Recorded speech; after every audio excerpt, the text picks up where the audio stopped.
भूतनाशक बाबा। ये कहानी एक भयानक जंगल की है जो मैंने उनके घर वालों से सुनी है, जिसके साथ यह घटना हुई है। माधोपुर से लेकर श्योपुर तक फैले इस जंगल में न जाने कितने भयानक जानवर और भूत आत्माएं रहती हैं। इस बार मैं श्योपुर रक्षाबंधन पर दीदी का यहाँ पर गया था। वहाँ के लोग उस जंगल के बारे में बताते रहते हैं कि इस जंगल में आत्माएं भूत प्रेत रहते हैं। तो मुझे तो वैसे भी भूत प्रेतों पर विश्वास है, शायद आप लोगों को भी हो।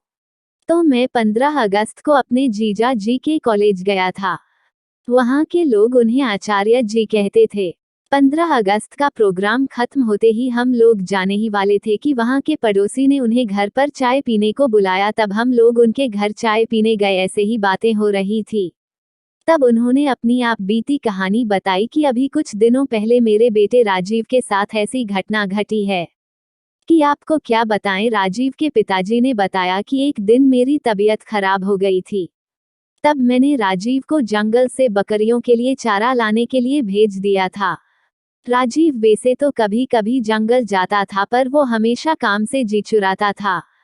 पर आज उसे मजबूरी में जंगल जाना पड़ा। वो रास्ते में चलता गया, उसे कहीं भी पास में चारा नहीं मिला, क्योंकि पास के सारे पेड़ तो पहले से ही बकरियों के लिए काट चुके थे।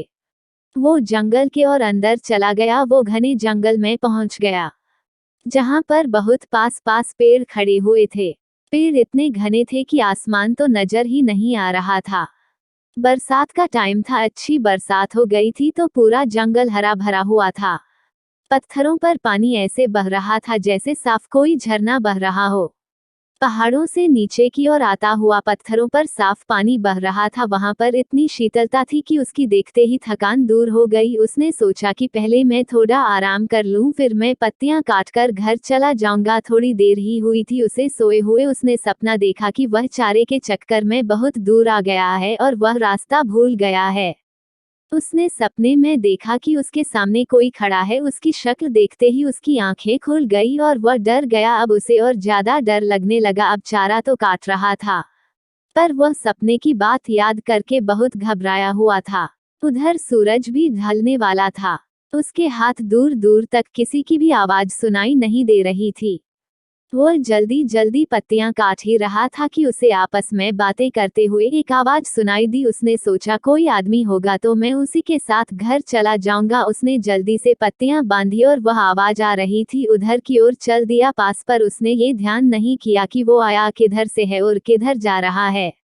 वह उल्टा जंगल में घुसता चला गया। आवाज और साफ सुनाई देने लगी तो वह और आगे बढ़ा। उसने देखा कि दो लोग आपस में बातें कर रहे हैं और उनकी पीठ दिखाई दे रही है। उसने उनके पास जाकर बोला, क्या तुम मुझे घर जाने का कोई छोटा रास्ता बता सकते हो? इतना उसने कहते ही वो दो लोग उसके सामने से ऐसे फुर हुए कि वहां कोई था भी या नहीं। उनके गायब होते ही उसके पसीने छूट गए और वह बेहोश हो गया। जब उसे होश आया तो वह क्या देखता है कि वो सपने वाला आदमी उसके सामने खड़ा है। बड़ी बड़ी लाल आंखें, दांत बाहर निकले हुए ऊपर से नीचे तक, इतना भयानक कि वह डर गया और पागल सा होकर भागने लगा। उसने देखा कि एक भालू उसकी ओर भागता हुआ आया और उसके ऊपर झपटा। उसे लगा कि अब नहीं बचने वाला। उसके तो होश ही उड़ गए। वह एकदम बैठ गया और वह भालू ऊपर से निकल के नीचे गिरते ही वह आदमी बन गया। उसके गाल पिचके हुए, हाथ टेढ़े और पैर उल्टे, ये लंबी दाढ़ी और दांत होठ कटकर बाहर निकले हुए। राजीव तो बस उसे देख रहा था, पर उसके होश ठिकाने नहीं थे। वह वहीं पर गिर पड़ा। इधर घर वालों को चिंता हो रही थी कि अंधेरा हो गया, राजीव अभी तक क्यों नहीं आया। उसके बड़े भाई ने कहा कि अभी आता ही होगा। सब लोग जब इंतजार करके थक चुके थे, रात के 10 बज चुके थे। अब उसके भाई को लगा शायद कुछ तो गड़बड़ है। कुछ लोगों ने कहा चलो ढूंढते हैं, क्या पता इतने बड़े जंगल में कहाँ क्या हो गया होगा। सब लोग लाठी भाले टार्च लेकर उसे ढूंढने निकल पड़े। उसका भाई अपाहिज था, वह एक पैर से चलता था, इसलिए उसके पिताजी ने कहा बेटा तू यहीं रह अपनी माँ और बहन के पास, हम लोग जाते हैं, कुछ खबर होगी तो हम बताएंगे। पूरी रात जंगल में ढूंढते हुए हो गई, पर उसका कुछ नहीं पता चला। जहाँ तक वो लोग जाते थे वहां तक सारा जंगल छान मारा, मगर राजीव का कोई पता नहीं। सब लोगों ने कहा कि अभी घने जंगल में जाना ठीक नहीं है। अभी सुबह होते ही चले गए, अभी 4 बजे है, अभी 1 घंटे में सुबह हो जाएगी। सब लोगों ने वही बैठकर सुबह का इंतजार करने लगे। थोड़ी देर बाद सुबह हो गई। सब लोगों ने कहा चलो अब चलते हैं। सब लोग चल दिए आवाज लगते हुए राजीव पर। राजीव बेचारे की भूख प्यास के मारे वो हालत हो गई थी कि वह सुध बुध खो बैठा था। उसे अब यह नहीं पता कि मैं कहाँ पर हूँ। 2 दिन हो गए, राजीव का कहीं पता नहीं चला। अब सब लोग परेशान थे। उधर राजीव का भाई बहुत व्याकुल था, बेचारा कुछ कर तो नहीं सकता था। वह जाकर अपने सामने खड़े हुए नीम के पेड़ के नीचे गड्ढा खोदने लगा और कहने लगा मेरा भाई आएगा, मेरा भाई आएगा, वह कहे जा रहा था।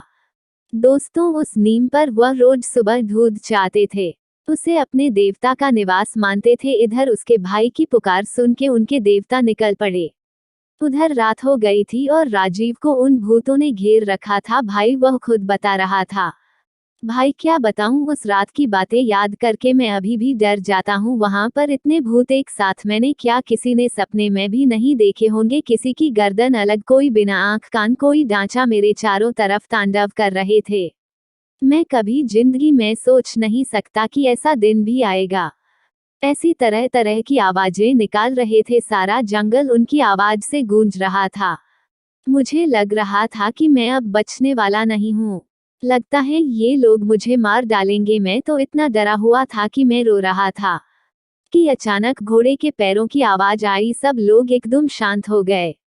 इन सब लोगों ने आस तोड़ दी कि अब हमें राजीव नहीं मिलेगा। सब लोग वापस आ गए। सारे घर में मातम सा छा गया। इधर किसी ने कहा कि किसी भगत को बुलाओ और पता कराओ कि वो अभी तक जिंदा है कि नहीं, वो लौट आएगा कि नहीं।